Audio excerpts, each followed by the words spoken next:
This human system in yoga, we look at it as 5 sheaths or 5 layers. 5 layers of body. In the yogic system, there is no such thing as mind, there is no such thing as anything. Everything is seen as body because we are looking at it as a technology for transformation. These are called Annamaya Kosha, Manomaya Kosha, Pranamaya Kosha, Vijnanamaya Kosha and Anandamaya Kosha. Anna means the food that you've eaten. What you call as my body is just the food that you've eaten, isn't it? It's a heap of food. Small or big is your choice, but it's a heap of food whichever way, isn't it? As there is a physical body which you gathered from outside, there is a mental body. When we say mind, it is not here or there. Every cell in the body has its own intelligence. Every cell in the body has its own memory, isn't it? So there is a body of mind. So this is known as the mental body or Manomaya Kosha. So that is hardware, this is software. This hardware and software cannot do much unless you plug it into quality power. So the third layer of the body is called Pranamaya Kosha or the energy body. These three are physical in nature. The next layer of the body is a transitory body, which is known as the Vijnanamaya Kosha. It is a transitory body.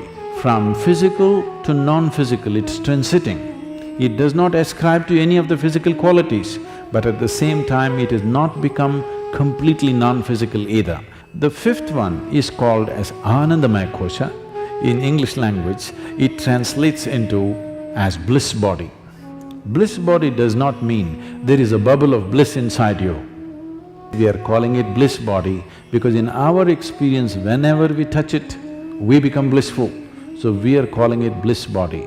That's not its nature, that is what it causes for us. It is a non-physical dimension which is the source of everything that is physical. If you align the physical body, the mental body and the energy body in proper alignment and balance, there will be no physical or psychological ailments within you. It is just a disaligned state which causes all kinds of problems. When body comes to a certain ease, there is no dis-ease.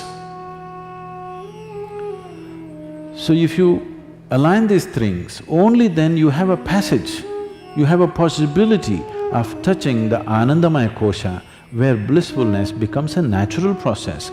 It is not that you're blissful about something, you're just blissful because that is the nature of life.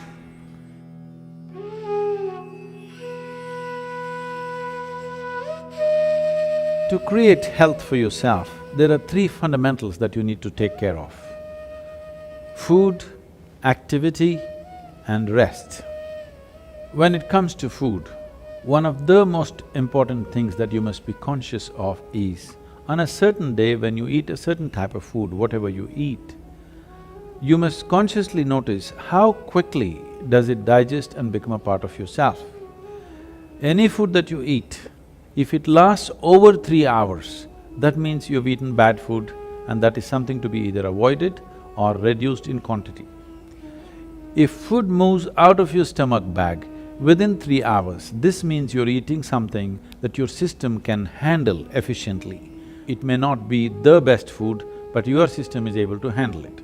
And between one meal and the next meal, if you create a clear gap of 5 to 6 hours, and in between if there is no other ingestion, you will see the cleansing process in the system on the cellular level, cleansing will happen. This cleansing on the cellular level is most important and significant for a healthful life.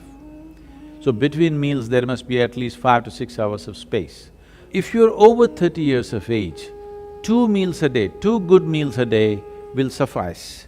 One in the morning and one in the evening. After the evening meal, before you go to bed, there must be a minimum of 3 hours, and if there is a certain amount of physical activity, not necessarily very heavy or strenuous activity, just simple walking or maybe a dance or something like this, create something for yourself where about at least 20 to 30 minutes there is some physical activity after the evening meal. If you do this, largely your system will be healthy. If one goes to bed with food still inside the stomach bag, a certain level of inertia is generated in the system. This inertia, physiologically, it's like accelerating towards death. Death is ultimate inertia, and if you go to bed with stomach full, one thing is it generates inertia, another dimension is the stomach bag is full means it will create pressure on other organs in the abdomen region.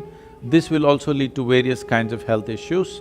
It's very important when you go to bed, again, food has moved out of the stomach bag, that the bag is not heavy to put pressure on as you sleep in different postures. It should not be putting pressure on the rest of the organs. When it comes to activity, in this brief time, I don't want to give you an exercise regimen. The simple thing that we need to understand is, our body is capable of bending forward, bending backward and twisting sideways on either side. This much activity must happen, whatever we do, in whatever form. If you do classical Hatha Yoga, that is the best way to do it, scientific way of doing it. If that is not yet in your life, you must somehow make sure every day you bend forward, backward and twist both ways and squat so that stretching of the spinal column will happen. This much activity is a must for everybody on a daily basis if we want to keep the entire system in a healthful state, particularly your neurological system, which will be an issue as one ages. The volume of rest that an individual needs is determined by various factors. One important factor is the type and the volume of food that one consumes. When I say the type of food, you must experiment with foods and see what type of foods cause maximum heaviness within you, what type of foods will leave you light and agile. If you make sure at least 40% of your diet is fresh vegetables and fruits, you will see the lightness in the body will come, because what the body needs is restfulness, not necessarily sleep. Most people understand that sleep is the only way to rest. No.